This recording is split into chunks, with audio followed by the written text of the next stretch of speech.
दोस्तों, वंदे मातरम। 17 तारीख को पुष्पा के रीलोडेड वर्जन को रिलीज किया गया एंड ऑब्वियस सी बात है, ये रीलोडेड वर्जन जो रिलीज किया गया, ये कहीं से कहीं तक भी दर्शकों के सिलेबस में था नहीं। और यही कारण रहा कि जब सिनेमा लवर्स डे के दिन पर इस रीलोडेड वर्जन को रिलीज किया गया, तो जो दर्शक थे वो एक तरीके से शॉक रह गए, क्योंकि वो लोग एक्सपेक्ट नहीं कर रहे थे कि भाई कुछ ऐसी चीज निकलकर सामने आएगी। दरअसल जब मूवी रिलीज हुई थी, तब काफी सारी चीजों को लेकर काफी कंफ्यूजन था कि यार शुरुआत में जो जापान वाला सीन था, वो क्यों नहीं दिखाया गया, या शेखावत के कई सारे सीन्स को लेकर बात चल रही थी कि यार कुछ कमी सी है। लेकिन रीलोडेड वर्जन ने कहीं ना कहीं सारी की सारी चीज़ों के साथ जो डाउट्स थे, उन सब डाउट्स को भी दूर कर दिया और ये बताया कि नहीं भैया, मूवी में जो है सब कुछ चंगा सी।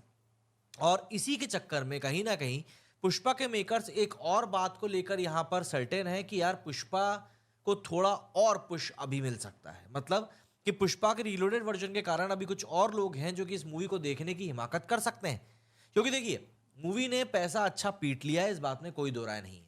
आज अगर हम मूवी के रिलीज की ही बात करें, तो मूवी के रिलीज को भी आज मेरे ख्याल से 45 डे है, 7वां हफ्ता शुरू हो चुका है।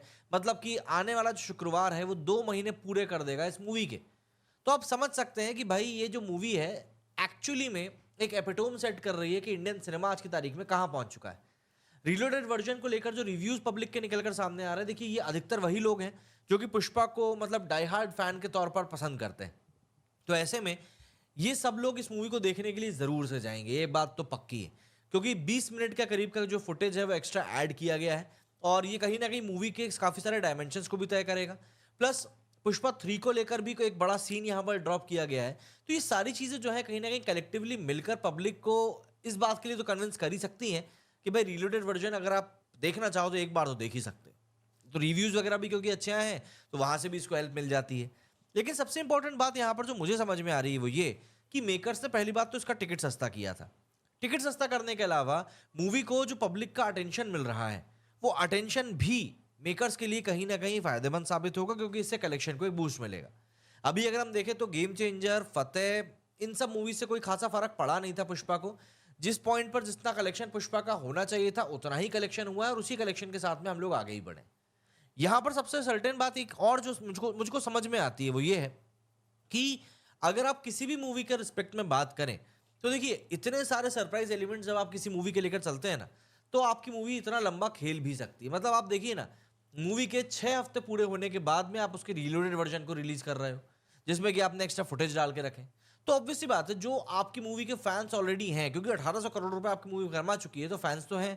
तो आपके फैंस जो हैं वो ऐसे सिनेरियो में बिल्कुल आपके लिए सपोर्ट में आगे आते हैं। अच्छा, अभी कलेक्शन की अगर हम लोग बात करें तो कलेक्शन ही मूवी का काफी अच्छा ही चल रहा है। पहले मैं आपको वीक वाइज कलेक्शन बता देता हूँ कि कितना कलेक्शन ये मूवी कर चुकी है। फर्स्ट वीक में इस मूवी ने एस्टॉनिशिंग 725 करोड़ का कलेक्शन किया था, जिसमें कि हिंदी में 425 करोड़ थे। सेकंड वीक में इसका कलेक्शन थोड़ा ड्रॉप हुआ, 264 करोड़ का कलेक्शन सेकंड वीक में किया और हिंदी में इसने अकेले 196 करोड़ रुपए छाप लिए। इसके अलावा थर्ड वीक में इस मूवी ने 129 करोड़ का कलेक्शन किया, जिसमें कि हिंदी अकेले में 103 करोड़ का कलेक्शन किया तीसरे हफ्ते में। इसके बाद फोर्थ वीक आते आते मूवी का टोटल कलेक्शन हो गया 69 करोड़ रुपीस, जिसमें कि हिंदी का कंट्रीब्यूशन था 53 करोड़ का। इसके बाद फिर वीक 5 आए तो यहाँ पर 25 करोड़ का कलेक्शन इस मूवी ने टोटल किया, जिसमें से कि हिंदी का कंट्रीब्यूशन 19.45 करोड़ था। वीक 6 में इसने 9.7 करोड़ का कलेक्शन किया है एंड अगेन हिंदी का इसका कंट्रीब्यूशन 7.96 करोड़ है। मतलब हिंदी में इस मूवी ने 6वें हफ्ते में जाकर भी 8 करोड़ रुपए की कमाई करी है। मतलब आप हिंदी ऑडियंस का प्यार देखिए कि भाई कितना निकल कर आया है एक रीजनल सिनेमा के लिए, कि यार बेशुमार पैसा कमाया है मूवी ने। हिंदी कलेक्शन जो है वही इस मूवी का इतना शानदार हो चुका है कि आपको क्या बताऊं। ऑलमोस्ट आप ये देख सकते हैं कि इस मूवी ने कलेक्शन के लिहाज से जो भी कोई रिकॉर्ड बन सकते थे, उन सबके सब रिकॉर्ड्स को तोड़ दिया है। तो यहाँ पर जो एक कन्फ्यूजन की कंडीशन रहती थी ना लोगों के अंदर कि यार नहीं ये मूवी पैसा कमाएगी नहीं कमाएगी, क्या होगा क्या नहीं होगा, वो सारे कन्फ्यूजन यहाँ पर अब दूर हो चुके हैं। तो ऑब्वियस सी बात है, पब्लिक के दिमाग में किसी भी प्रकार की कोई एक डाउट नहीं रह गया है और यही कारण है कि पब्लिक इतने सटीक तरीके से इस मूवी के कलेक्शन को लेकर बात कर रही थी शुरुआत से। एंड अब जबकि हम रिलोडेड वर्जन की बात कर रहे हैं, तब भी पब्लिक का प्यार इसके ऊपर पूरा बरस रहा है। मतलब कई सारे सीन्स यहाँ पर ऐड किए गए हैं रीलोडेड वर्जन में, जो कि ऑब्वियस सी बात है जितने भी लोग इस मूवी को देखने के लिए जाएंगे या देखने की इच्छा रखेंगे, उन सबको ये सीन्स देखने में जरूर मजा आएंगे। और खास करके वो लोग जो कि इस मूवी के काफी अच्छे फैन हैं।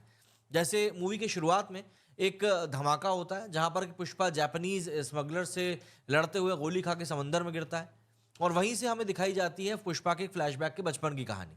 छोटे पुष्पा को डेयर दिया जाता है कि वो जाके लेक से क्रिकेट बॉल को निकाले।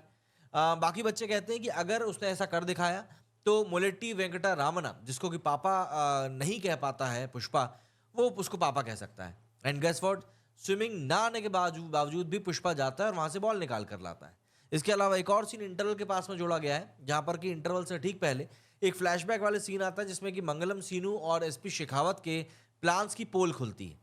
श्रीनू कहता है कि मोटू मुल्लू, सरदुकनी पोड़म और शेखावत अपने सिनिस्टर प्लॉट के लिए श्रीनू को रेड सैंडलवुड का एक टन रेडी करने के लिए बोलता है।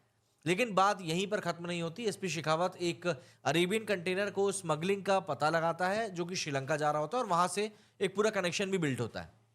इसके अलावा पॉलिटिकल पावर स्ट्रगल की भी यहाँ पर बात दिखाई गई है पूरी, जो कि जगपति बाबू राव रमेश को प्रेशर में डालती है कि उनकी पॉलिटिकल फंडिंग जो है उसके ऊपर कुछ काम किया जाए।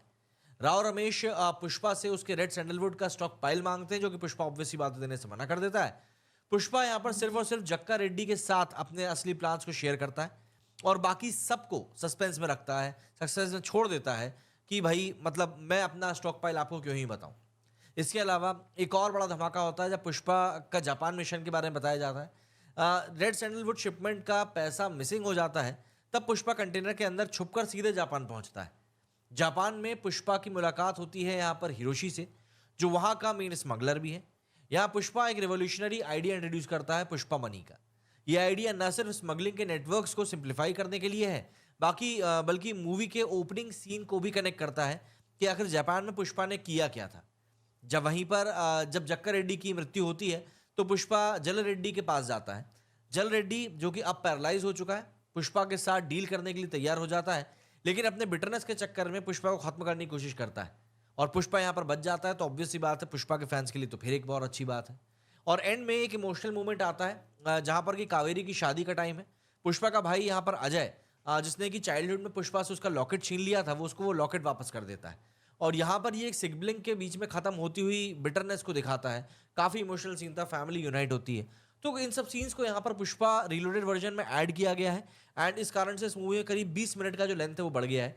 बट जितने भी फैंस हैं पुष्पा के, उन सबको ये सारे सीन्स देखने में मजा आएगा, ये बात पक्के तौर पर क्लियर है।